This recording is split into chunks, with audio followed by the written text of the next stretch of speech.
everybody. Welcome to episode 260 of a Wrestling Gal podcast, providing you with the female perspective on all things wrestling. Join me, your host and wrestling enthusiast, Ella J, as today I am joined by the ShoYang of professional wrestling, Jazzy Yang. Now let's chat.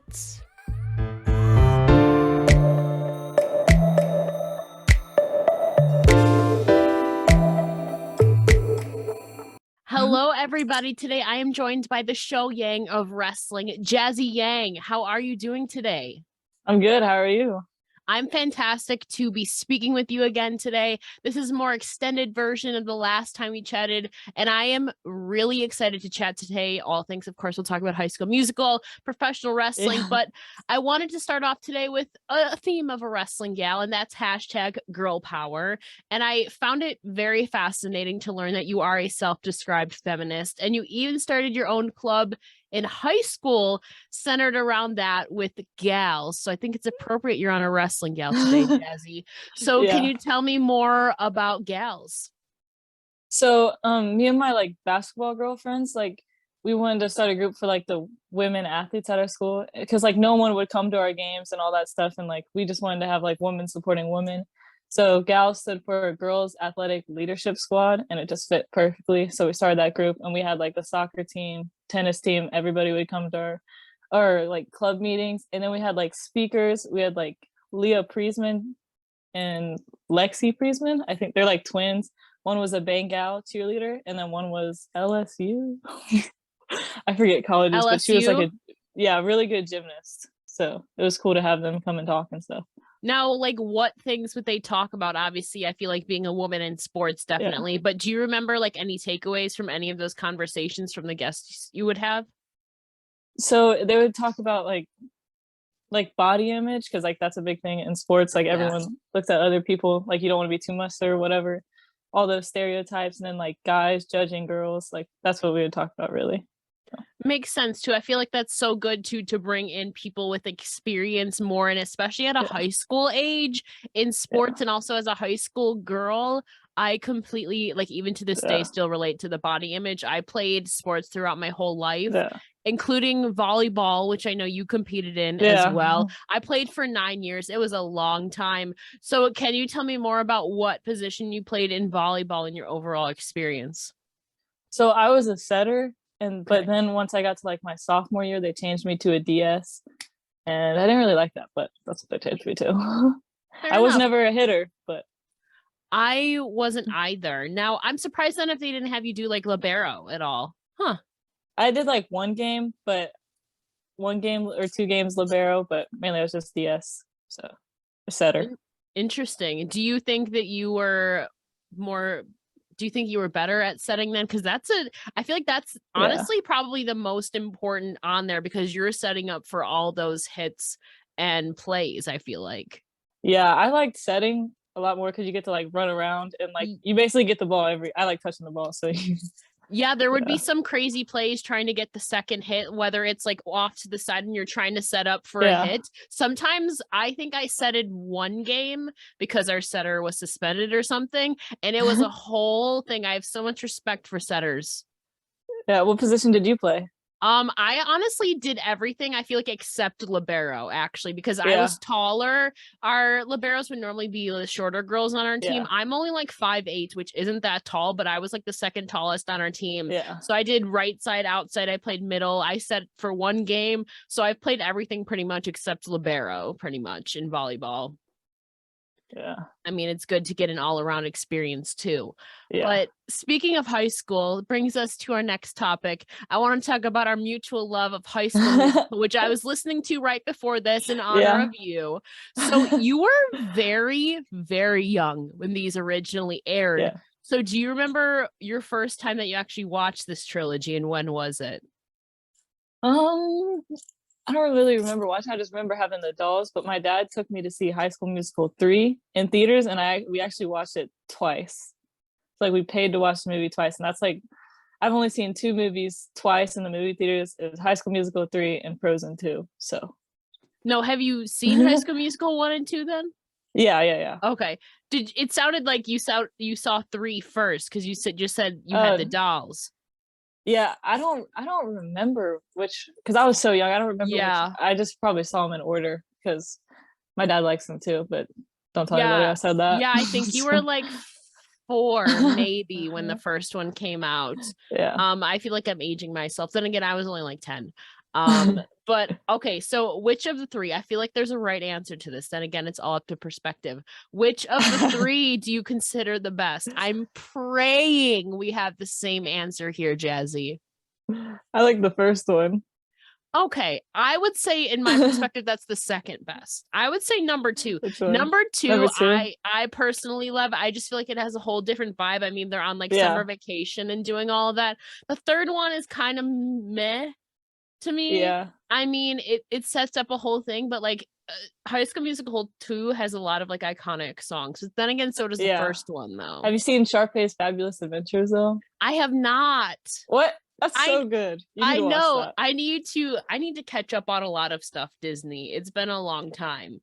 So from the first one, or maybe just the whole series, do you kind of have a top 3 songs from the series, from the soundtracks? I like the beginning song because like that's a perfect karaoke song. Like Start of Something New. Yeah, Start of Something New. I like Fabulous of that song. I don't know. I just like Sharpay. I've watched her movie. You haven't yet, so gotta get to that. You're never gonna. Okay, I promise you, I will watch it in the next coming weeks just for you, or else you're never gonna let me live this down. I feel like. And then I like Breaking Free too. Okay, lots of great songs in there too. Yeah. I don't know why I'm like. Okay, I was gonna say I'm drawn to the sad songs, but I am. But also, I've been obviously, as you've seen, listening to Bet on It and Get Your Head in the Game. But like, Gotta Go My Own Way is forever iconic. Yeah, that one's good. Honestly, maybe that's just, I don't know. It just feels like it depends on the mood. But there's a lot of good songs in there. I mean, you're also a general Disney stan, would you say too? Yeah. Okay. Definitely. So, what are some of your other favorite Disney shows or movies? Movies. So Encanto was really good. Like I watched that. I tweeted something. I was like, I watched if I had $1 for every time I watched Encanto, I'd have like $37, which is not a lot of money, but it's a lot of times to watch a movie that just came out. But I have like a little cousin, she's 11, so I do her hair a lot. So we just sit and she'll turn on Encanto and we just watch it every single time. So I was like, it's like up to like 50. Oh my gosh. Yeah. What would be like your go-to shows from like your childhood growing up? Because I feel like we're kind of in the same era of Disney, but also kind of not. Probably Hannah Montana. That's a great answer. Hannah Montana, again, that's also one to where I regularly listen to Hannah Montana songs, to where it's like in my top 10 songs of the year on Spotify at the end of the year, a few of them. I love Miley Cyrus too. So. She's great. So between Hannah Montana and Miley Cyrus, what are your go-to songs there? I won't make you list like top 3, but what are some of your favorites? I think I'm like brain farting right now. I like all the covers she's been doing like on her tours. I love those ones.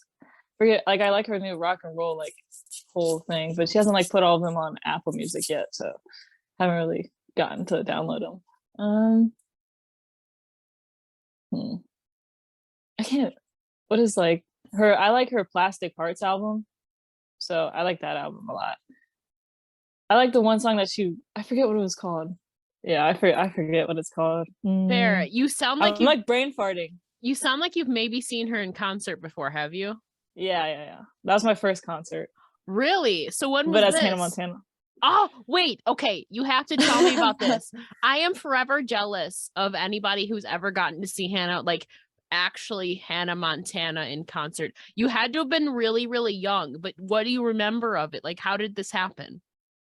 I just remember like getting the tickets. Like there was like a radio contest. It's like the most famous person in Cincinnati who calls in right now gets the Hannah Montana tickets. So my dad called in and he was on there for a second. He was scared he was gonna get like in trouble by WWE, but then all of a sudden Jerry Springer called in, so he lost the tickets. Wait, but he bought are you him anyways. serious? Yeah, he bought him anyways, and I went with my mom.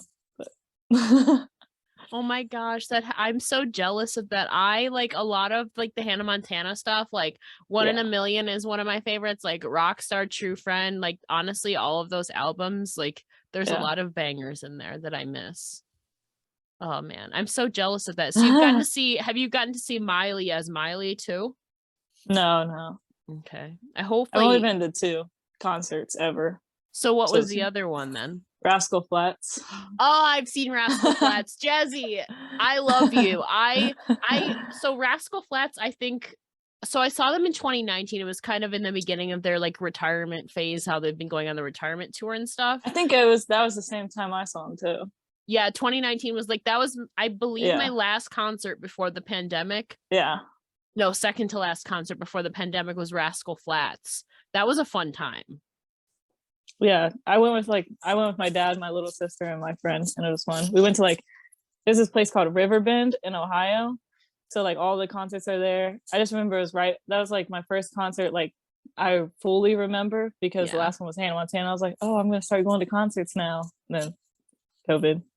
Yeah, I don't think I was only like 15 or 16. I think 15 or 16 when I went to my first concert. And then, I mean, now it's just become a regular thing though, too. But you got and I feel like too, you were older to where you could process it more than like, so a Hannah Montana concert at probably maybe 6, 7 years old, I would assume at that point. So you're able to absorb and like engage in the audience more, I feel like too, in the music. Yeah, they're scary now though, kind of. Why? Because like all the shootings and stuff. That's scary, that's true. I've never been to like one of those big concerts where it's been like a festival and stuff too. Yeah. I mean, I've been to like big concerts, but never like a festival. Only once, but it was like, you know how they have those concerts where there's like one act does maybe like 3 or 4 songs or whatever. I've been to one of those, but I feel like that's a different environment than like a festival. Yeah, probably. I don't know.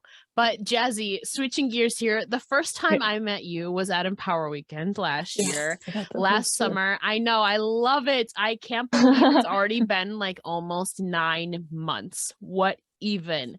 But I think it's so cool for you. I mean, growing up admiring Mickie James and then being hand selected to be a part of her first women's wrestling show, Vision.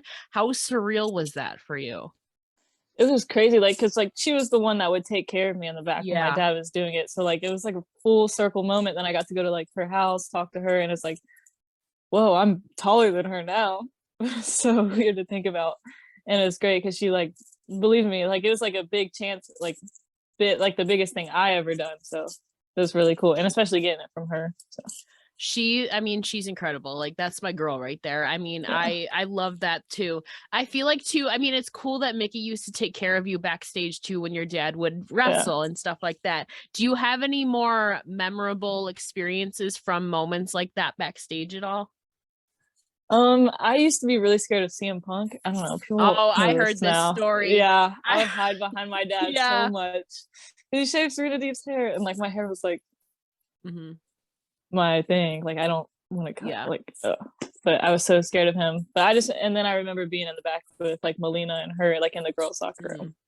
Yeah. So CM Punk was like one of the first storylines I remember watching with Straight Edge Society too. I wasn't necessarily scared of them, but I did not like them. So I kind of had that. But then again, I would be afraid if anybody would shave my head. But kudos to Serena Deeb now doing that. I mean, now she's just taking over the world in AEW. She has a title shot coming up at the time of recording this. But I definitely feel you. I don't think I would ever want to have my head I'm afraid of that too. Yeah, like I have nightmares from it. And Boogeyman too. He scared me so much. I heard that too. I mean, to be fair, I'm scared of the Boogeyman as well. I think a lot of people were growing up creepy. As well. I don't see how he eats worms. Like they're real. They're not fake. No, I'm not one who likes bugs or worms or any of that stuff. No. Ugh. Yeah, pretty much. Moving on. Yeah. The most recent time I saw you though was in Dallas for WrestleMania weekend, where you made your spring break debut in the clusterfuck. So how was that experience for you? And also, I mean, sharing the ring with your dad. It was really fun. Like that show, like I don't know, that crowd was so crazy. And I loved it. Like in the back, I was so nervous. I peed like 6 times, like while like people were going out. And then I was like holding my dad right before I was about to go out. I was like, oh my God, oh my God. I was about to cry. And then I went out and it all clicks once I got out of the curtain. But it was so fun being in there. And then getting drop kicked by Maven. And like there's a funny story with Maven. He knows my mom because he lived in my dad's apartment in Cincinnati, like before I was made. Okay. So like he was like, oh, your mom's gonna kill me, your mom's gonna kill me, all that stuff. And it was cool having that. And then going against Josh Barnett was really cool. And he was so cool about it. And yeah, it was GCW was my favorite show that whole weekend, I think. I know. I mean, this was your very first WrestleMania weekend, correct? Yeah. Yeah, so tell us more about like what are some takeaways or describe your overall experience from your very first, it was my first WrestleMania weekend too. Yeah. So it's a whole like getting used to everything. How was it officially first, I mean, wrestling at your first WrestleMania weekend too? It was kind of tiring, but it was really fun. Dallas was really cool too. You got to walk around. It was cool. There's so many people there, so you get to meet and network with a bunch of people. So that was a big part of it. And I got to meet a lot of people like Janai Kai, and she was really cool. And I got to meet Billy Starks and all those people that are like the same age as me. Yeah. Because normally when you go to shows, like at this age, like everyone's old, but then like getting to see like the newer talent's really cool. Yeah, you're 18, 19, I believe, right? Yeah, 19. Yeah, I mean, especially too. I mean, Billy Starks is fantastic. I met her that weekend too. Yeah. I saw Janai Kai wrestle too as well at DFW. It was a really great weekend. Did you even have any time to like chill out at all? No. No. I had time to eat tacos, so that's about it. There you go. I mean, I feel you. It was just go, go, go that whole entire weekend. But I mean, that's pro wrestling for you, right? Yeah, it was definitely fun. I'm definitely gonna do it again. I mean, the only rest I got, I like took a nap in like someone's car, for like 30 minutes. So that's professional wrestling for you, Jazzy. Yeah. I mean, always on the grind too. And I mean, while we were in Dallas, I previously spoke to you about the inspiration behind your ring gear. But for you, who do you think has the best ring gear game or aesthetic in professional wrestling today? Probably Charlotte Flair. I love her like Thanos gear. That is like so great. And then I heard like Bianca Belair, she makes her own gear, and I thought that's so cool. Like I want to be able to do that, but I probably won't be able to do that. But I think that's cool that she gets to make her own gear. So. Never say never. You never know. Yeah. I mean, to be fair, I don't know when you might have time to learn up like sewing and putting together and everything. Yeah. But who knows? Never say never in life. Yeah.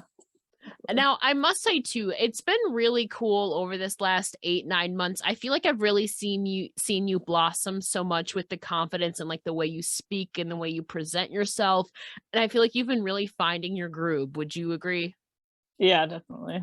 So for you, what has been really like motivating you, or to like, what do you attribute this confidence booster to? Maybe it's just the reps and getting everything in, but honestly, I see a real major difference from the first time I met you to even just now, honestly, Jazzy.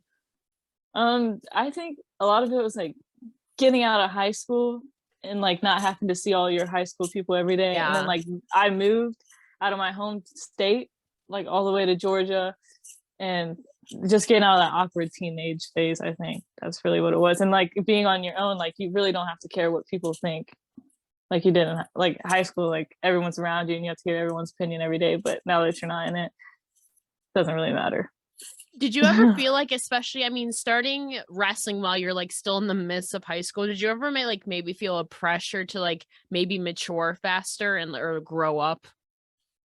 Yeah, it was definitely different being in like the locker room with all the older people, and then like knowing what I'm doing. Like I debuted in Japan, so I was going there, and then like I come back and it's just I'm back with everybody in my school. So, and a lot of people in my school, they always want to, or I guess every school, everybody like has the haters that want to talk crap about it and say, oh, it's fake, whatever. But it kind of makes you mature, because you know you can't like fire back because it's just them talking. So yeah, they've never taken a bump in their life before, so they don't really know all the hard work. And I mean, even the last 9 months, you've been on the NWA's first ever all women's pay-per-view. You've been a part of Game Changer Wrestling. I mean, you've been doing so much over the last year, and I feel like it's only going to go up from here, and you should be proud of that. Yeah, they kicked me off the basketball team too. I heard about that. I heard about that because wrestling. like missing the games or something like that because you were wrestling. In like FSW. That's why I went to Vegas. It was like on my birthday and I wrestled for FSW. But it was only one game. Whatever. I mean, I have to make peace with it. You chose the more important thing. You're going along this, you're looking towards your future. That is all in the past now. And you're kicking butt in the wrestling game, Jazzy. Thanks. So that's all that matters. Yeah. I used to fire back at people like when they would say it was fake. I used to fire back at them in like middle school. Then I realized like that's probably not what you should do. What would you say to them in middle school? I'd get mad. I'd get really mad. I'd get really annoyed. Yeah, because it's like my dad is like doing it and they're like, yeah, it's fake, whatever. It would make me really mad. You're like, are these bruises on my dad's arm back fake? Yeah. Like, I don't think so. Like, me, like when I was even like really younger, I'd have nightmares because like seeing my dad like get in the ring, like me being young, thinking he's getting beat up, and I'd have nightmares about that. And then people come and be like, it's fake. I'm like, okay, whatever. I would get so annoyed in high school too, because I mean, I wouldn't talk about wrestling a lot, but when I wouldn't talk about wrestling a lot in high school because people would always have that same bullshit answer or whatever comeback they want to say, and it gets so annoying. So I said, screw this, I'm not talking about this here. Yeah, one time my teacher, I don't know why they brought up my dad wrestling in class. This is my freshman year, and he was like, he pulled up my dad on like the big like Tron or whatever, and was like, this is like a wrestling coach teacher. So this guy's whatever, not every wrestler coach is like this, but he wanted to be like, oh, that's the fake stuff, my stuff is the real stuff. And yeah, him and my dad went at it. So not like this fight, but like, no, I know. You go, the Jimmy. School called and everything. Oh my god. But it was like, it's like kind of, he's like trying to embarrass me like in front of everyone, and it was like, it's fake. And I was like, no, it's not. And he's like, well, your dad lies to you or something like that. So it's very awkward after that. Yeah, people don't know. I mean, I get it from an outside perspective to a point, but I feel like the risks that you guys take in the ring, like every single day, is very real. The risk of injury is very real. I mean, sometimes accidental blood happens. Like, what are you gonna say? It's fake blood? Like, you can't, like, he wouldn't go up to Kurt Angle and tell him he's a fake. So like, no, you wouldn't. You'd get your butt kicked. Exactly. Anyways, moving on towards the future for you. What are some of your personal or professional goals in life that you'd maybe like to accomplish in the next few years? I want to be on TV, definitely. I think I want to make it WWE. That's like a big goal for me. And I also want to go to Japan and I want to travel around the world with wrestling and I want to be in a video game too. I kind of want it all, you know. I mean, of course, that'd be cool too. I feel like they got to get your dad in there too, so we can have, of course, the iconic tag team in there too. Yeah. He's in the 2009 video game. He is. Now we got to get you 2025 Jazzy Yang. Yeah. In the 2K video game. That's going to be cool. And I want to, like, I feel like a movie would be cool too. What kind, like documentary or like just acting in general? Disney movie. Disney movie. Now, I feel like once you're in Disney, you made it. Now, for you, would it be like an animated voiceover, or for you, like just like live action, or just like a Disney movie? Probably like animated, like something like Moana. You know, the rocks in there. So. We'll start the petition now. We'll make your pitch to the Disney executives, and we'll start from there. Yeah, that's so exciting now. And I have one last question for you, Jazzy. Okay. Who's the Yang? Jazzy Yang. There you go. Jazzy Yang, thank you so much for joining me today. Before I let you go, can you please tell the listeners where they can find you on all your social medias? So Jazzy Yang on Instagram, and then Jazzy Wang Yang on Twitter and Facebook. And my TikTok is Yun Sauce 3. Listen, you don't got to say it like that. TikTok is a whole separate entity.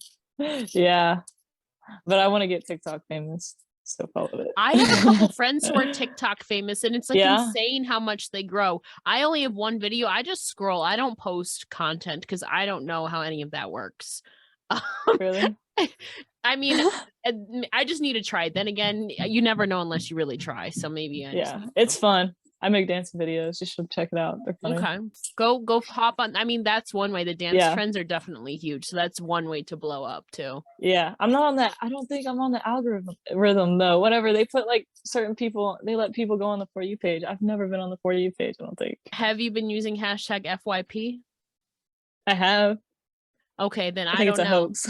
I don't know. Again, I don't know the algorithm. I just scroll and my algorithm knows me. That's all I got. Yeah, but now I'm thinking like, I don't want everyone I know to look at my TikTok, but I want to.